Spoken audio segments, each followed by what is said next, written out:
collection and the NSA spying on us? I think that if you're afraid of government tyranny, the NSA should be probably in the middle of the list of the first places where you start looking for government tyranny. I find it really offensive that they can see my Facebook profile. Holy shit, they can see your Facebook profile? Yeah. Why? It's terrifying. I thought it's a free country. Yeah, well.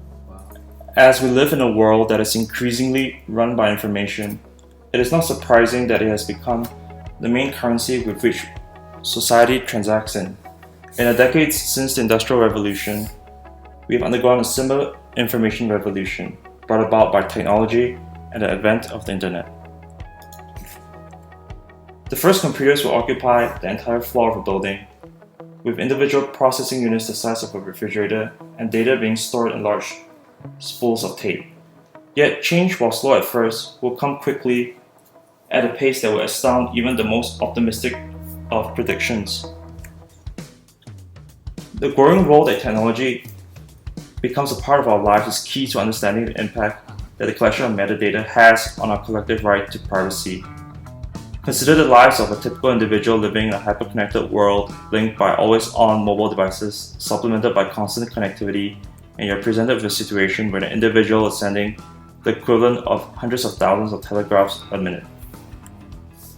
So we arrive back on the internet, with which we access using a growing number of devices, including but not limited to mobile smartphones, tablets, and personal computers. More than ever, we use the internet as a channel to send virtually almost everything. Your text messages, voice calls, emails, and share files can be broken down into tiny, bite-sized packets.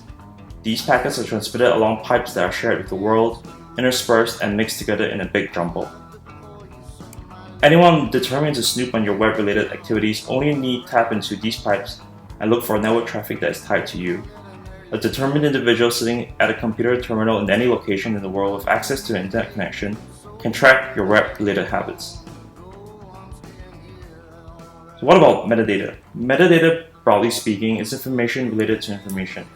A lot of people may be wondering, what use is metadata? Why is it such a topic of controversy, and why does it even matter? The problem with metadata is that it poses a threat to our privacy. We have a fundamental need to be secure and safe in our actions and possessions in today's society. With the rise of metadata and the growing ease with which it can be collected, as well as the potent and sensitive information that metadata can convey, this right to privacy can be easily infringed upon. The problem is, the Supreme Court has ruled that we are not protected against metadata collection in the Constitution.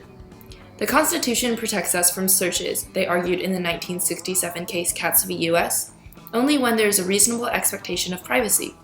According to the court, metadata collection does not fall under this reasonable expectation of privacy, as meta-information, such as what numbers you call, is information that you are giving away regardless. However, what the court does not take into account is that metadata does not stop at meta-information. Metadata can be used to collect all kinds of sensitive and personal information, and the Constitution, unfortunately, allows this. Not only does the Constitution not protect our privacy, but we also have no adequate statutory policies in place to secure our rights against metadata collection. The overarching statute that Congress passed to regulate the government's collection of metadata is the Federal Intelligence Surveillance Act of 1978, or the FISA. Originally intended to check the power of the NSA and other information-gathering government agencies, the FISA has evolved to provide few checks on the NSA due to the security scare of 9/11, and has unfortunately not been very effective. One of the main reasons for the FISA's lack of protection is the FISA court. Because they deal with sensitive information, the courts operate behind closed doors, leading to many accusations of bias. And there is definitely cause for suspicion. The courts have granted almost 100% of warrants, with 33,949 requests granted and only 11 denied in the history of the courts that the NSA and the FBI have asked for, meaning that there are virtually no checks on the government's collection of metadata. Furthermore, after the 9/11 terrorist attacks in 2001, the Patriot Act modified the FISA in favor of national security and, unfortunately, in transgression of our right to privacy.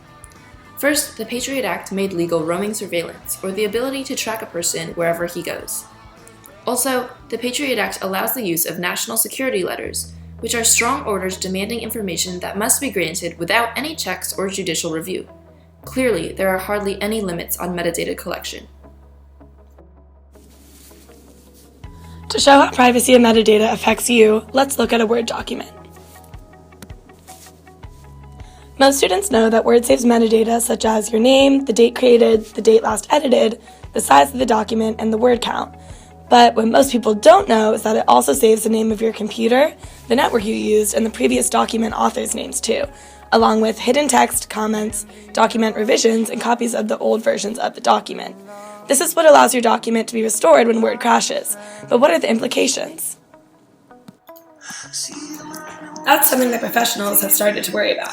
Lawyers, for example, have already dealt with the issue of hidden metadata when emailing Word documents, worried about how the use of metadata may accidentally result in breaking the confidentiality of their clients.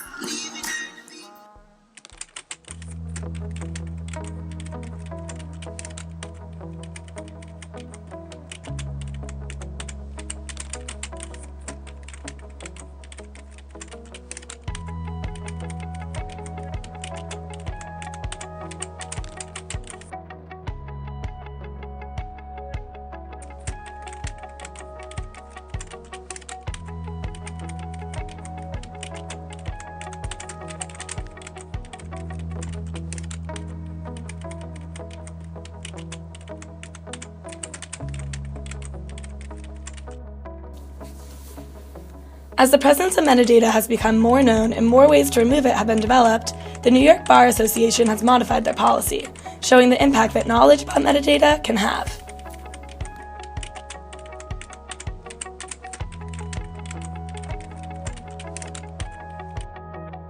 And that's just in a simple Word document with relatively little metadata. The story is significantly more complicated in technologies like social media that save infinitely more information about private aspects of our lives, and because it's not content data, this information is not protected by privacy policies in America. Metadata needs to increase its transparency about what data is being collected and how to remove it in order to better protect the privacy of our information. Even with the policies in place today, we need more clarity and more knowledge to better protect ourselves. As it gets us from everywhere in the ocean, you'll find. I think it's been really incredible experience having to learn and really uncover the depth that metadata affects. The surveillance of it affects how we deal with our privacy on a day-to-day basis. And I never did expect that the level of intrusion would be so high and its impact to be that big. And so I really hope that greater awareness is spread and we learn more so that we can combat any advances in metadata surveillance and collection, and make it a lot safer for us and future generations to be protective of their data. So I found this project regarding metadata collection very interesting because beforehand I knew some things about the NSA and the Constitution and what protections it has on our privacy. I hadn't really known much, but I did know some things. So when I was writing my part and doing my part in the video and the final paper, I found out more about that information, which I had previously known a little bit about. And so I thought it was interesting to kind of flesh out that prior knowledge that I had and really get into the statistics and the facts about metadata collection and how the NSA is regulated by the FISA and other things like that. But what I think I found was the most interesting was working with two other people in the group to learn about their perspectives and learn about what they were interested in and what they found out.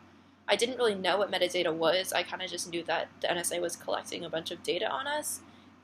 So it was interesting to learn from Kang about the nature of metadata and how it's come to be and really what the nuances of it are. And then it was interesting to learn from Harley and reading Harley's part and talking with Harley about the ramifications of it and what stores metadata specifically. Like, I learned that a Word document alone can store metadata, and about the implications of other people getting metadata and how metadata can really lead to sensitive information being collected. So I think that overall I learned a lot about how metadata and privacy issues affect my life more in depth and also with a broader scope of information that I know now. So I really think that was useful to me, and that I will take away from this class and apply to things I learn in the future. Hi, I'm Harley. Overall in this class, I thought it was an overall positive experience. I am an ISA certificate, so I needed to take this class, but I thought it was a really good introduction to how information plays a role in how we communicate in sort of society at large. I thought it was really interesting just learning like what a bit was and things like that.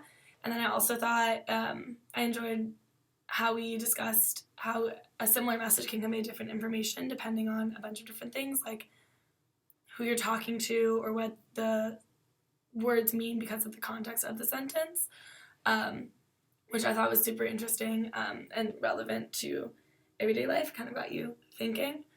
I also really enjoyed the gardens task. I'm a senior, so I have been to the gardens many times, and I've never noticed those things in the ground. I also thought this project was a pretty good experience. Got to synthesize a lot of the information you learned. Our group was effective and really, really efficient, which was great. So people get busy. And yeah,